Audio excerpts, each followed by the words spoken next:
mendengarkan podcast ini. Saudara, setiap kali kita belajar sifat-sifat Allah, kita selalu belajar kebenaran dari sifat-sifat itu. Dan implikasinya atau keterkaitannya dengan hidup kita masing-masing harus dekat, lekat, dan nyata. Seperti yang dikemukakan kalau Allah itu kasih, lalu apa implikasinya untuk kita? Kita bukan hanya memiliki pengetahuan tentang pribadi Allah yang kasih adanya, tetapi bagaimana kita juga mengenakan kasih yang sama yang Allah Bapa miliki. Hari ini kita belajar mengenai Allah yang setia. Pasti perspektif ini belum pernah saudara dengar atau sedikit sekali saudara dengar. Nah, saya mohon kita memperhatikan dengan serius supaya mutiara kebenaran yang termuat di dalam percakapan kita pada kesempatan ini saudara benar-benar tangkap. Dan itu berarti atau signifikan merubah kita. Dalam Alkitab banyak teks yang menunjukkan bahwa Allah adalah Allah yang setia. Apa artinya setia itu? Mengutip Kamus Umum Bahasa Indonesia dari tulisan Purwadarminta, setia berarti tetap dan teguh hati. Tetap dan teguh hati. Tapi kalimat ini belum cukup menampung pengertian kata setia yang dimaksudkan oleh Alkitab. Sebab seharusnya di dalam kata setia tersebut terkandung pengertian suatu kegiatan yang berkesinambungan untuk mencapai maksud tertentu. Di dalam kata setia itu harus terkandung pengertian suatu kegiatan yang berkesinambungan, yang terus-menerus dan bersifat progresif. Kalau Allah setia pada umatnya, karena Allah sedang mengerjakan suatu rencana agung, dan rencana itu harus terwujud, maka harus ada sebuah progresivitas. Dan tentu saja kalau umat setia kepada Allah, maka umat harus terlibat dalam rencananya. Bahkan seharusnya umat hidup hanya untuk melakukan kehendaknya dan menggenapi rencananya. Nah, ini saja mungkin juga saudara belum pernah dengar atau belum mengerti. Di dalam kata setia itu, saudaraku, termuat pengertian suatu kegiatan yang berkesinambungan untuk mencapai satu tujuan. Dan tentu ini harus secara progresif. Kalau dikatakan Allah setia, Allah tetap teguh dalam rencananya. Dan kalau implikasinya nanti umat setia kepada Allah, umat juga harus terlibat di dalam rencana Allah tersebut untuk mewujudkan atau untuk menggenapi rencananya. Nah, dalam bahasa Ibrani ada satu kata yang digunakan untuk kesetiaan Tuhan, yaitu emunah. Emunah. Kata ini memiliki pengertian steadiness, kemantapan, reliability, dapat dipercaya, honesty, kejujuran, ketulusan, permanent duty, tekun dalam tugas, dan lain-lain. Saudara, kalau dikatakan bahwa Allah setia, berarti Allah dengan kuasanya mantap, dengan kuasanya yang teguh, tetap pada rencana semulanya, dengan melibatkan umat pilihannya. Ini punya arti penting kalimat ini, saudara. Kalau dikatakan bahwa Allah setia, Allah tetap teguh di dalam rencananya yang semula dengan melibatkan umat pilihannya. Untuk itu Allah Bapa memelihara dan memperhatikan secara khusus umat yang terlibat dalam rencana tersebut. Untuk ini hendaknya umat sungguh-sungguh terlibat juga dalam rencananya. Dan tidak menyaksikan kasih dan kuasanya. Allah dapat dipercayai, tulus, tiada henti, memperhatikan umat, ya, serta mengerjakan rencananya dengan teliti, serta berkesinambungan sampai digenapi. Bagi bangsa Israel, bangsa itu memikul dua tanggung jawab utama, saudara. Yang pertama, bangsa Israel itu harus menyimpan, melestarikan pusaka, yaitu pengenalan akan Allah.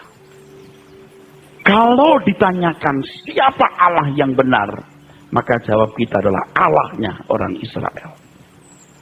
Kalau kita melihat di TV ada cerita soal Yusuf, Musa, dan lain sebagainya, sadarkah ya orang-orang bahwa semua nabi-nabi itu, dan dikenal 26 nabi ya, ada 26 nabi, yang 25 itu orang Yahudi.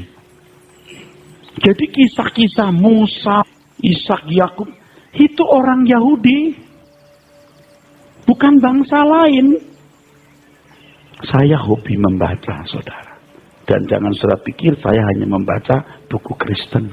Jadi picik saya nanti.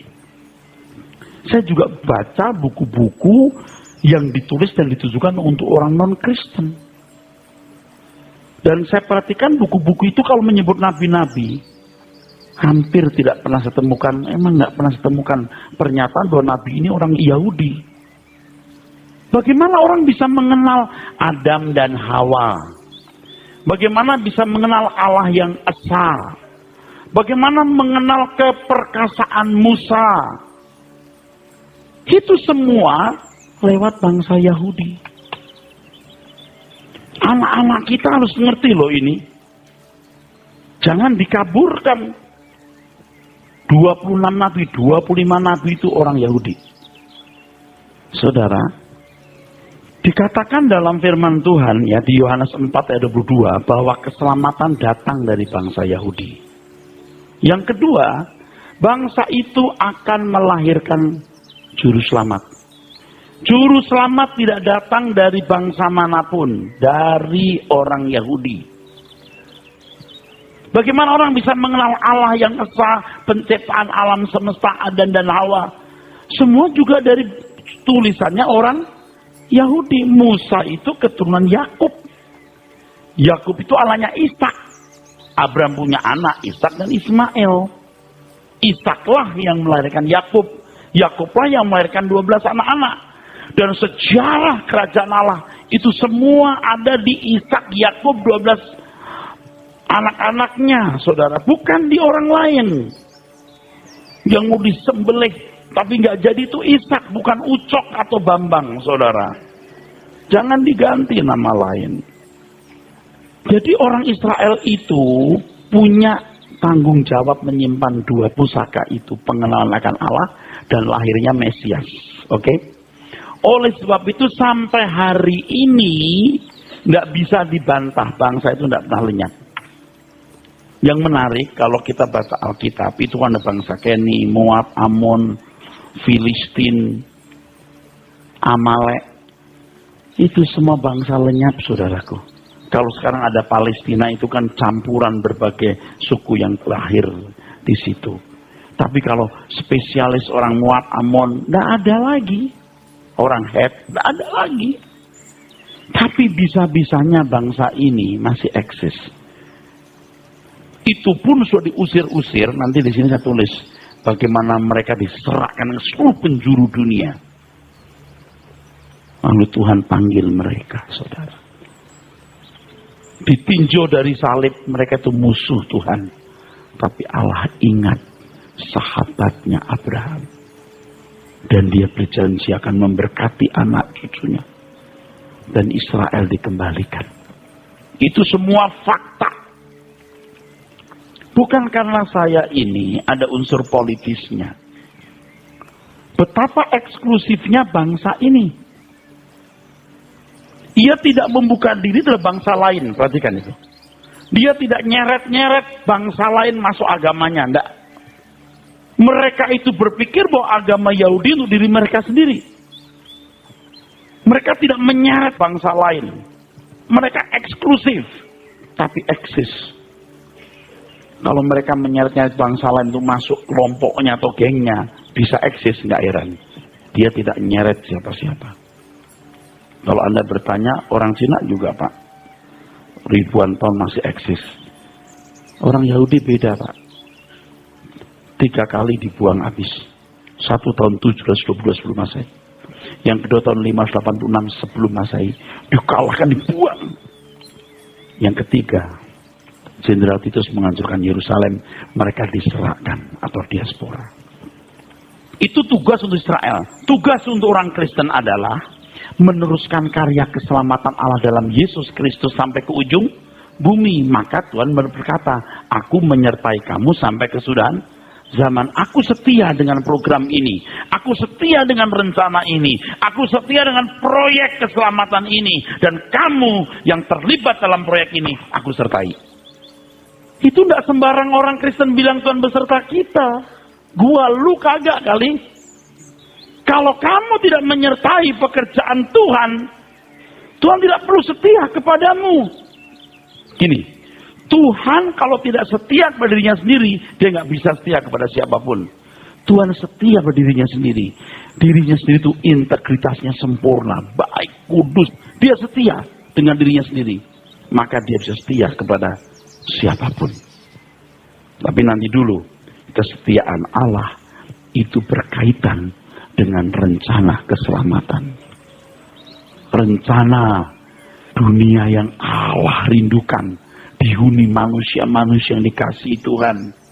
Ya, yang gagal di dunia pertama dan Allah merencanakan langit baru dan bumi baru.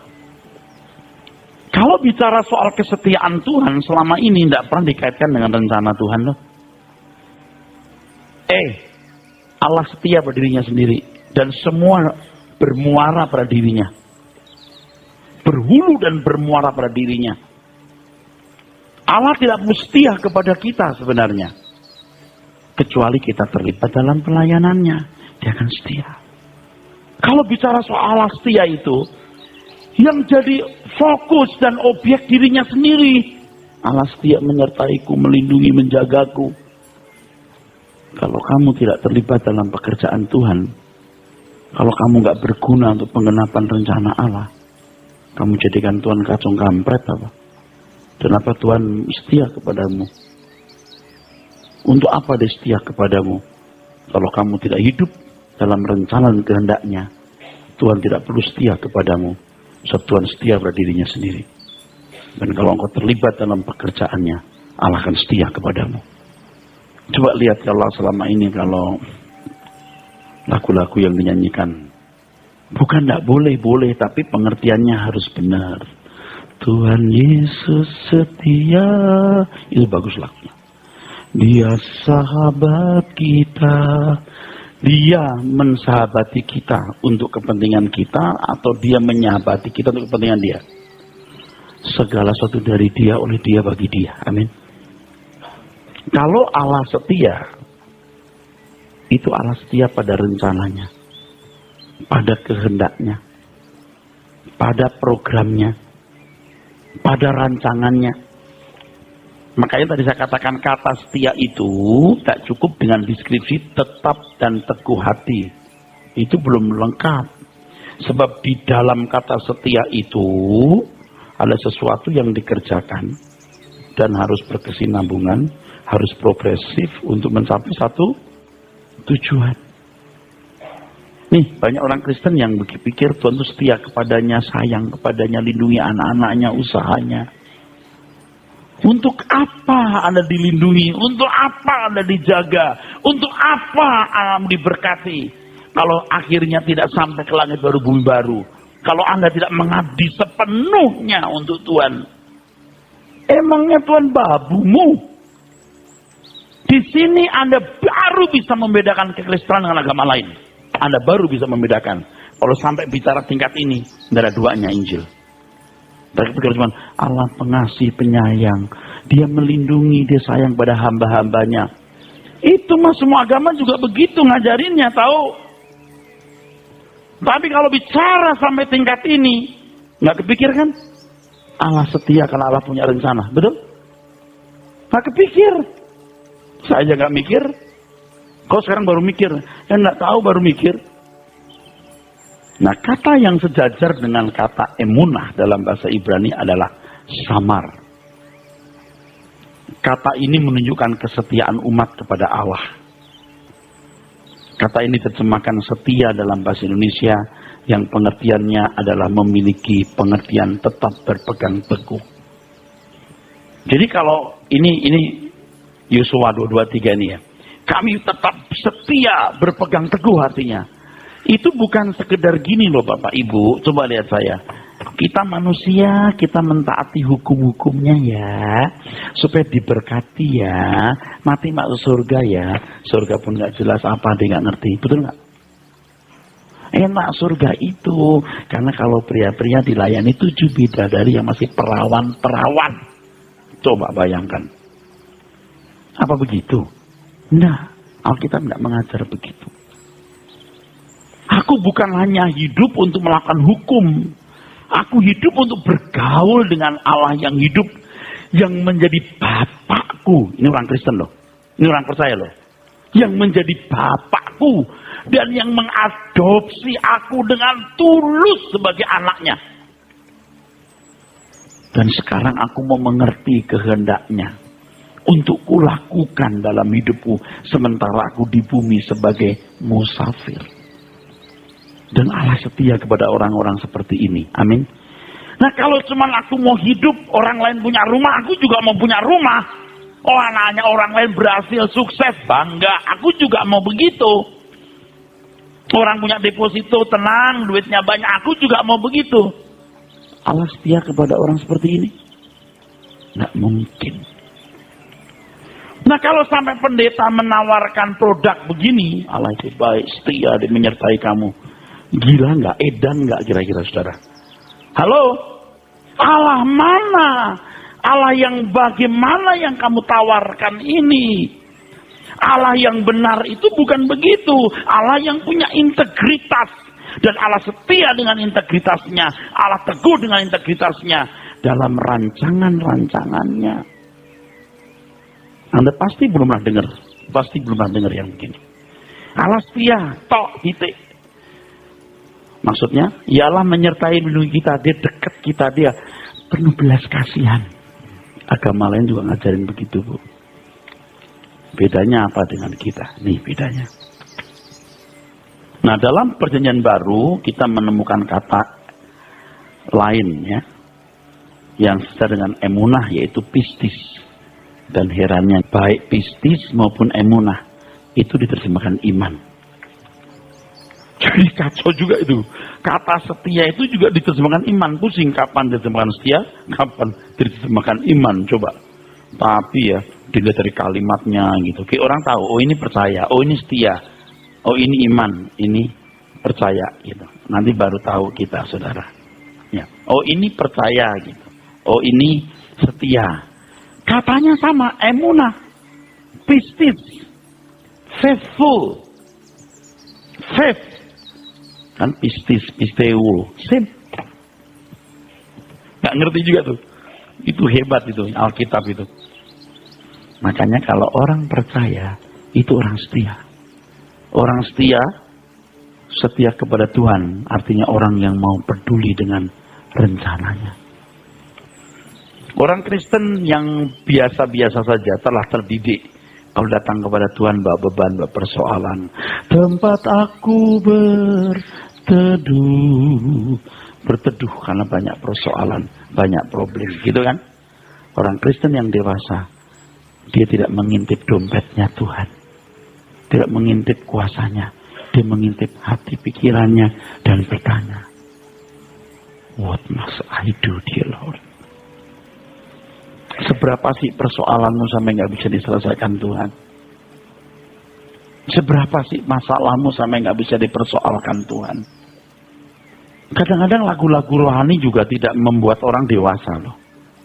Kalimatnya nggak salah, tapi makna yang terkandung di dalamnya itu apa gitu? Seperti begini. Allah mengerti, Allah peduli segala persoalan yang kita hadapi. Persoalan apa sih sampai kok mendayu-dayu gitu? Kalau itu persoalannya Tuhan yang kita pikul, itu indah. Nah, kalau saudara pembisnis, Anda betul hidup untuk Tuhan. Bisnis Anda itu pekerjaan Tuhan, betul? Ada masalah kan? Allah mengerti. Boleh. Tapi kalau Anda punya bisnis, supaya Anda bisa lebih wah. Kalau bilang Allah mengerti, Allah peduli. Saya anggap Tuhan itu siapa? Hah? Menganggap maksudnya? Dulu ya waktu saya masih muda, ya lebih muda dari sekarang, mungkin sekitar 15 tahun yang lalu, sudah jadi gembala sidang saya. Baru mulai-mulai. Waktu kami lagi bangun gereja itu ditutup gerejanya. Disegel gitu. Dikasih surat suruh berhenti. Saya nggak mau berhenti. Saya balesin. Kalau you berhentiin, ada orang mati satu di situ, 7 yang mati. Ini masih muda, saya kotokan. Kalau orang boleh bangun rumah ibadah tanpa izin, masa gua nggak boleh? Emangnya mau buat rumah bordil? Wah, saudara, saya tantangin tuh. Rupanya ya, kan waktu jemaat saya banyak orang Batak, orang Ambon juga gitu. Jadi ya setuju juga gembalanya gitu. Sampai tata kotanya agak takut loh ngadepin. Dan waktu itu ada aparat juga satu yang menyertai saya. Wah, itu kita kan panas gitu. Karena bangun gereja. Udah susah cari duit, begitu dapat duit bangun diberhentiin. Wah, itu panas banget. Panas. Terus Tuhan ngomong begini nih. Kamu punya kepentingan apa ya dengan gereja ini kok sampai begitu amat? Gitu loh kira-kira. Saya itu juga udah dengar suara Tuhan begitu. Tapi nggak ngerti maksudnya apa. Kenapa Tuhan bicara begitu? Kamu seperti sudah punya kapling sendiri. Ini bisnisnya siapa? Kau boleh bela, tapi caranya tidak sampai begitu. Paham? Pelajaran yang kedua. Beberapa waktu saya punya sakit di sini. Nggak tahu sakit apa. Memang akhirnya saya nggak tahu sakit apa waktu itu. Terus saya minta, oh Tuhan sembuhkan, tolong Tuhan aku jalan sakit. Ada lagi suara, kau punya kepentingan apa dengan tubuh ini? Sama lo. Waktu itu saya belum tahu loh saudara. Tapi itu benih-benih pelajaran yang mahal. Saya mulai mengerti. Kita tidak perlu punya kapling sendiri. Kadang-kadang orang aktif dalam pelayanan, saudara, itu punya kapling. Dia punya kesenangan. Bukan tidak boleh. Emang ini the only world I have. Dunia aku satu-satunya. Tapi jangan punya kapling sendiri. Nangkep maksudnya? Bukan nggak boleh berjuang. Tapi jangan punya kepentingan di balik ini. Wah, dulu itu nekat bener loh. Waduh, di segel kita copot segelnya mau gila deh. Berani itu. Zaman itu kan masih zaman orde baru, saudara. Itu kalau sampai kejadian ribut itu Sarah. Kan kita bilang, rumah sebuah ibadah sebelah dibangun nggak pakai izin, mau coba pakai izin gitu loh. Jadi kita benturan begitu ngeri-ngeri juga loh mereka. Emangnya kita bikin rumah bordil, ini untuk pemerintah, ini untuk membangun mental bangsa. Waduh, kampungannya, saudara. Kampungan bener, saudara. Saya nggak ngarang loh cerita ini, saya emosi banget. Itu sudah begitu tuh ya, sudah tahu nggak? Urat takut saya putus loh. Urat takut saya putus. Jadi pengen coba lu datang deh. Lu bawa doser kayak itu bawa wadang, gua hadepin loh. Saya jadi bisa menghayati kalau orang nekat itu ya, mati itu nggak takut. Itu kalau seandainya dia bawa doser segala macam mau gempur, kayaknya saya memalukan Tuhan deh. Jadi niatnya baik tapi caranya salah atau gimana gitu. Saudara, Tuhan nggak mau kita punya kepentingan sendiri. Ini lebih tajam ya, tipis tapi tajam. Kalau saya jadi pendeta, siapa sih yang tahu motif saya melayani? Kan taunya ini pendeta agung, luhur, mulia, betul nggak? Siapa sih yang tahu motif saya? Nobody knows. Tapi kalau kita belajar kebenaran terus ya saudara, kita scan hati kita. Apalagi kalau kita sudah bertumbuh dalam kebenaran firman ya. Kita sudah mulai fokus langit baru, bumi baru. Mobil sedan juga rasa biasa. Makan enak ya rasa biasa. Mau tidur di hotel yang bagus, bersih. Ya gitu aja. Happy kita itu kalau kita bisa melayani, ketemu teman-teman yang seru, ketawa-tawa, kayaknya udah jadi surga itu udah. Udah kayak jadi surga. Tapi kalau pulang gitu, terus di rumah gitu, udah kayak ayam kena 10 burung. Ya paling ketemu istri, ya udah ngomong, tidur. Saudara, Allah setia pada dirinya sendiri. Allah tidak perlu setia kepada manusia. Manusia yang harus setia kepada Tuhan. Amin. Ingat ini. Allah tidak perlu setia kepada manusia. Manusia harus setia kepada Allah. Dan kalau Allah setia kepada manusia, itu karena manusia itu setia pada Allah atau pada rencananya. Kalau tidak, Tuhan nggak mau jadi babu atau kacung kampret. Nah, berbicara mengenai kesetiaan Allah, tentu tidak bisa dipisahkan dari kesabarannya. Oleh karena Allah sabar, maka Allah bisa menanggung atau memikul kenyataan ketidaksetiaan umatnya terhadap dirinya. Kesabaran yang Allah miliki adalah kesabaran yang sama sekali berbeda dengan kesabaran siapapun, saudaraku. Ya. Orang tua kalau membesarkan anak punya agenda kan, betul?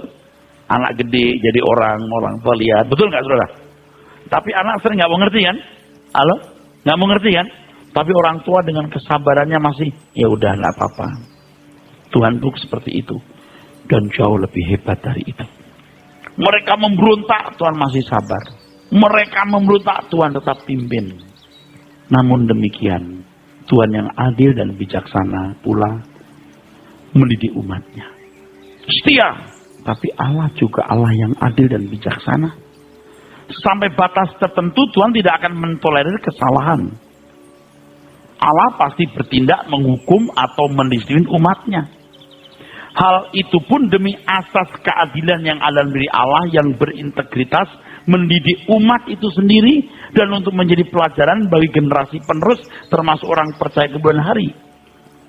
Jadi kalau sampai Tuhan memukul orang Israel, jebret, itu pun kesetiaannya. Kesetiaan Allah kepada komunitas, bukan pada individu. Nah kan maksudnya? Anda ngerti maksud saya?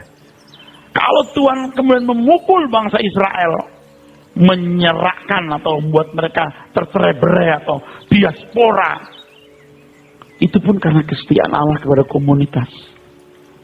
Komunitas Israel. Anak cucunya. Saudara tahu, kan bangsa saya dibuang tahun 712 sebelum Masehi tadi. Dan tahun 586 sebelum Masehi. 2 kali. Sejak itu, ketika mereka sudah mulai kembali, kalau tahun 722 sebelum Masehi, itu dibuang dan nggak pernah balik. Sampai sekarang tidak pernah tahu kemana orang-orang yang pernah dibuang oleh kekuasaan Asyur. Nggak pernah tahu. Mungkin berkelana, berlayar dari pulau ke pulau sampai ke Sumatera jadi orang Batak. Maka orang Batak huruf bakunya mirip sama huruf Ibrani.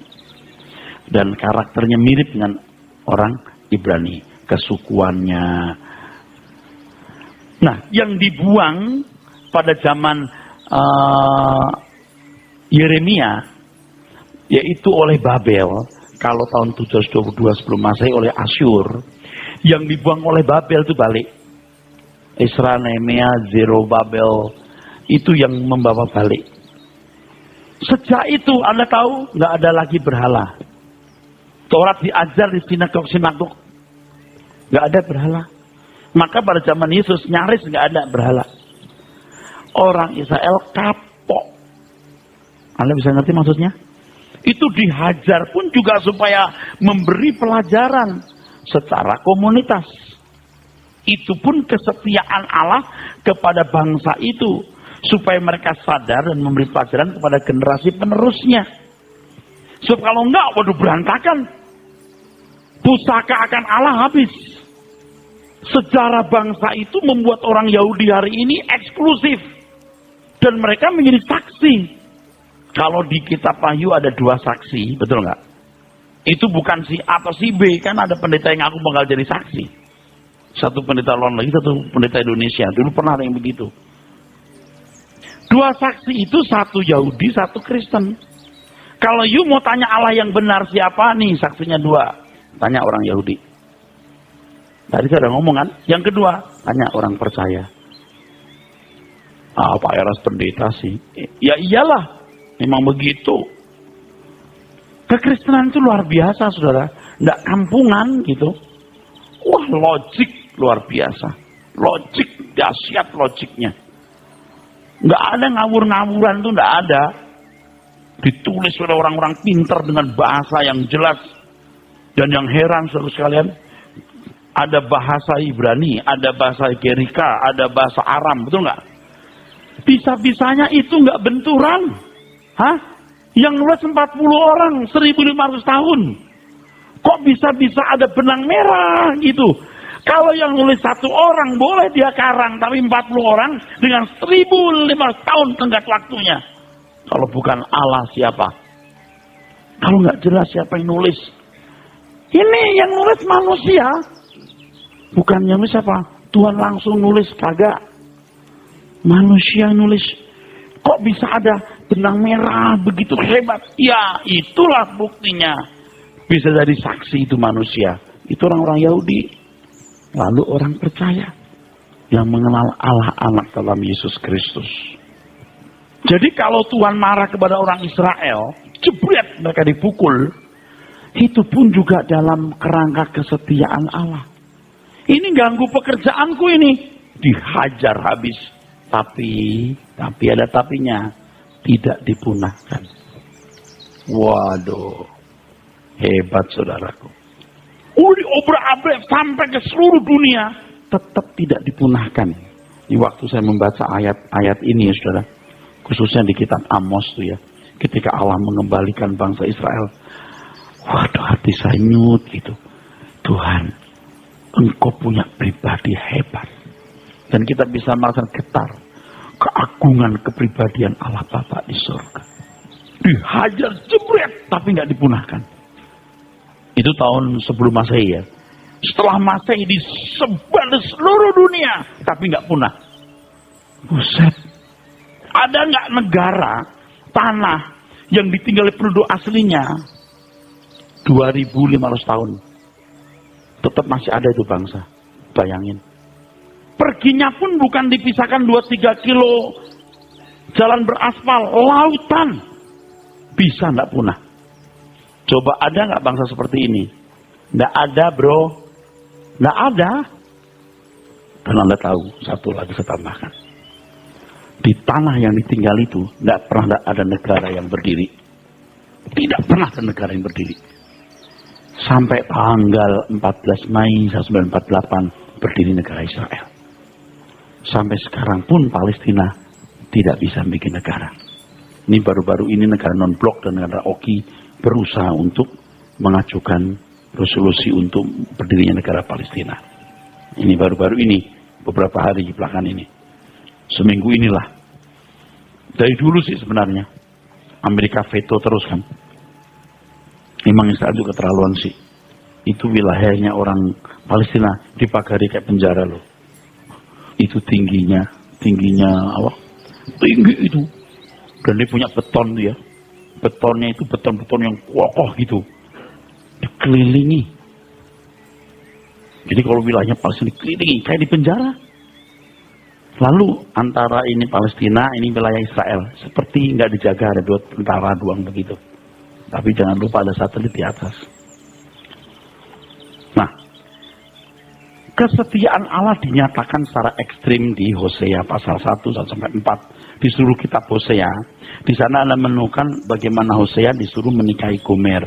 Gomer ini perempuan jalan, ya. Perempuan jalan, bisa pelacur, bisa perempuan yang sudah berzina, meninggalkan suami gitu.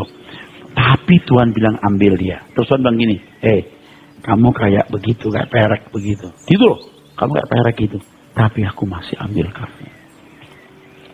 Nah, kitab Hosea ini memuat berita utama bahwa walaupun umat tidak setia, Allah tetap setia.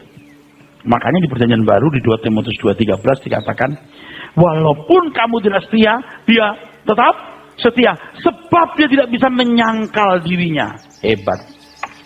Artinya kalau Tuhan sayang kepada kita, dia tetap dalam rencananya untuk menggenapi tetap setia dalam menggenapi rencananya dan Tuhan melibatkan kita, tetap di situ.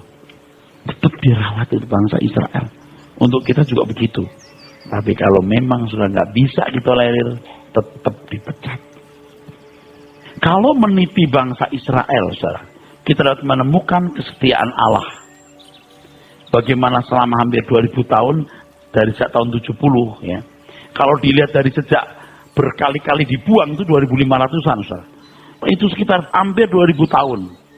Sejak tahun 70 sampai tahun 1948. Lalu Allah mengumpulkan bangsa-bangsa dari segala penjuru dunia. Aku akan membawa kamu kembali. Dan akan menanam anggurmu. Waduh, hebat. Hari ini terbukti. Saya tidak pro Yahudi secara politik loh. Saya cuma melihat Alkitab berkata apa. Wah, saudara, kalau membaca sejarah bangsa itu, saudara, Tuhan mengumpulkan mereka. Dan ini satu hal yang luar biasa, menunjukkan Tuhan itu setia, ya saudaraku. Nah, sekarang bagaimana implikasinya untuk kita? Kalau Allah setia, ingat tadi setianya, setia kepada dirinya sendiri untuk menggenapi apa rencana Allah itu tetap di dalam karya itu dan harus progresif. Nah, implikasinya untuk kita apa? Saudara jangan tidak terlibat dalam rencana Allah. Keterlibatan saudara dimulai dari ini. Yang pertama, dirimu sendiri digarap dulu untuk menjadi serupa dengan Yesus. Amin. Diperbaiki dulu, katakan amin. Diproses dulu untuk diperbaiki. Amin. Enggak buru-buru Anda jadi penginjil. Enggak buru-buru sekolah Alkitab. Anda pribadi dibentuk. Karakter watak kita yang buruk-buruk itu diubah. Itu dulu. Itu dulu. Menggenapi rencana Tuhan itu dulu, bro. Itu dulu. Itu udah setengah mati kita. Ngerti enggak? Baru setelah itu Anda akan menyerahkan segenap hidupmu tanpa batas untuk Tuhan. Harus setia.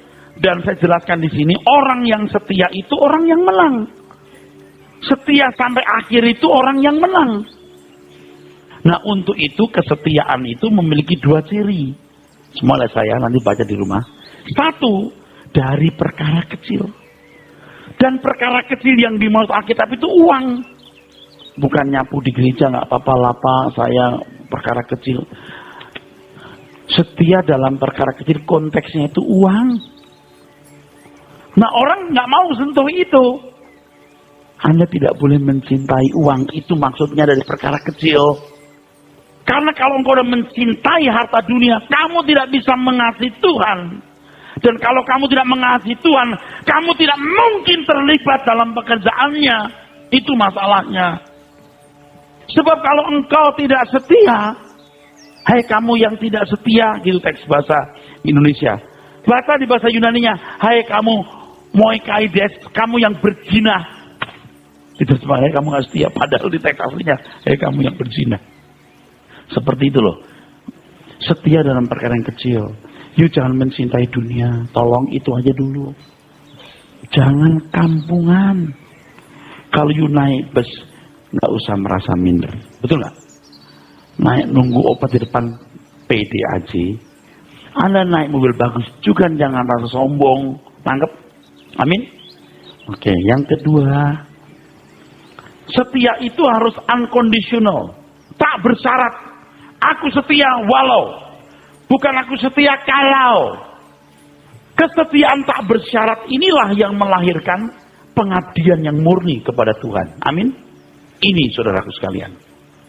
Nah, bentuk-bentuk kesetiaan. Setia sebagai anak kepada Bapak. Setia sebagai umat. Setia sebagai mempelai. Sebagai umat, kita harus menjadikan dia objek penyembahan kita. Dan memang kita tercipta untuk menyembah Allah. Sebagai anak, kita harus taat dan mengerti proyek yang Bapak lakukan. Sebagai mempelai wanita, kita bercinta dengan Tuhan. Karena memang Tuhan mau membangun satu keluarga. Dan kita anggota keluarganya. Itu rencananya. Rencana semula Allah membangun keluarga. Amin. Jadi, mempelai. Tuhan berkati. Amin.